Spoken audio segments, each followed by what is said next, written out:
مشروع biyo-gelinta degmada Raaso oo soo jiitay muddo 4 sano ah bulshada ku dhaqan aagga degmada Raasina ay aad ugu baahi qabeen ayaa lagu guuleystay dhamaystirkiisa mashruucan biyo-gelinta degmada Raaso oo milkiile ka yahay xafiiska biyaha deegaanka ayna gacanta ku hayso shirkadda hawlaha biyaha deegaanka ayaa waxaa dabagal ku haysa shirkadda daraasaadka nashqadeynta iyo dabagalka deegaanka biyo-gelinta degmada Raaso oo lagu soo jiiday qabalaha Ban Afrika oo 30 kiiloomitir u jira degmada Raaso ayaa shacabka degmada Raaso aad u bogaadiyeen biyo-gelintani oo muddo 4 sano soo jiitaysay oo xafiiska biyaha deegaanka 4 bilood ugu dambeysay xooga saaray si mashruucan uu waraabin lahaa degmada wabigan ka dhaansanaynay 4 saacna waan u soconaynay 4 saacna waan ka imanaynay 8 saac baan ku maqnaanaynay sida cida markay oo ay u aroortana ayadii oo nooca oo iska rafaadsanay carruurta iyo xaaska ku laaya suurowda oo boqol baa hadda gees walba yaa kaga dhimatay oo lagu cunay hadda muddo dhowna Allah ka dhigay wiil baa lagu cunay marka kii uu qabtayna Ilaahay haduu ka fajiyo de waa sideeda oo Ilaahay uu ka badbaadiyaa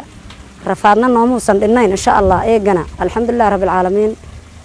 qofkii waxaan kala tasawubkeeda lahaana Ilaahay ka ajirsiiyo mashruucan haddaan wax yar ka yara taabto xukuumadii hore ayaa bilowday muddo 6 sano ayuu soo jiitamayay 2 jeer oo isku day la sameeyay waa lagu fashilmay hadda laakiin muddadii isbedelka 4 sano isbedelka gudaheedii waa laga midhadheliyay isagoo maxay ahayd shirkadii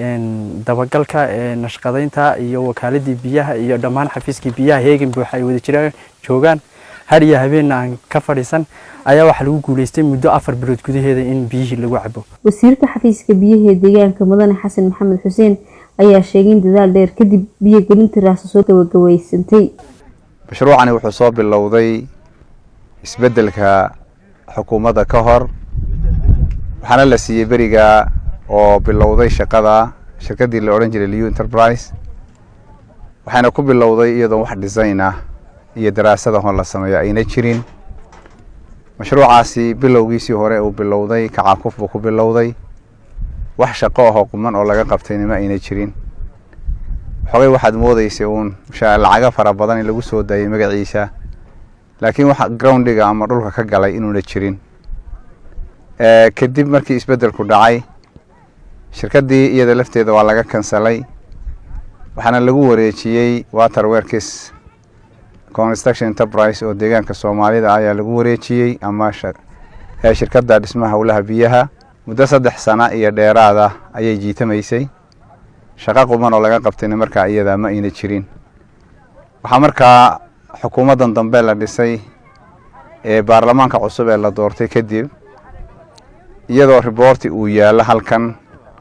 reportigaasina uu ka duwan yahay groundiga waxa yaala ama dhulka waxa yaala ee shaqo ah marka anagoon imanin oon meesha soo booqanin baan bilowgii u horeeyay qorshihii la qorsheynayay 100 maalmood ee xafiis waliba 100 maalmood u dhiganayay ayaa waxa kamid ahaa 100 maalmood shaqadaan ku dhameystirayna inaan ku daro mashruucan Raaso inaan ku daro iyadoo ka duulayno warbixintii taalay xafiiska ee laga keenay sayidka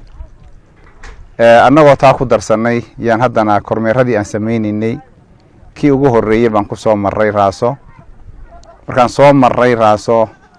waxaan aragnay shaqadii naloo sheegay in meesha laga qabtay ee reportiga ama waraaqaha ku qorayd iyo shaqada meesha laga qabtay xaqiiqadii inay aad u kala fog yihiin shaqo aad u badan ay dhiman tahay oo meesha aan laga qabanin shaqo ku haboon haddana maanaan ka joogsanin waxaan go'aansanay ku daridii aan ku daray qorshaha inaan sideedii ugu soconno ilaahay mahadiisa mashruuci isaga ahaa 3 bilood kadib biyihii wabiga Shabeelle oo u jira magaalada Raaso 30 kiiloomitir waxaan u gaarsiinay magaalada Raaso qorshihii hore oo 12 water points ama goobaha dadku ka dhaansadaan ku jiray qorshaha iyo 4 dar oo xooluhu ka cabayeen maanta waa laga cabayaa si dhameystiran maalin walbana waxa buuxa kaydka guud ee dusha yaala ee magaalada Raaso inuu cabiyo loogu talagalay ya biyihii oo la filter gareeyo nadiif ah oo aad u cadad Highland moodo ayaa buuxa bulshadii magaalada Raasana abaarahan iyo oonkan way ku oonbaxday wayna ku nasatay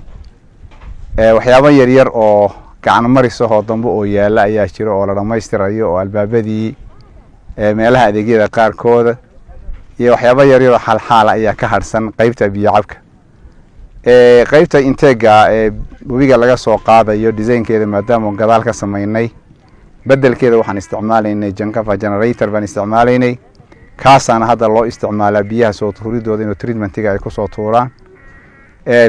river inteega qaybtaana waan dhisaynaa hadda waa lagu jiraa shaqadeeda laakiin wax uu mashruucu tabaya ma ahaanin dhismaheeduye shaqadii biyo soo riixu sidii bay u socotaa mashruucani markaa mashruuc wuxuu ahaa sida u soo jiitamay lacagta ku baxdayna waxay ahayd lacag 144 milyan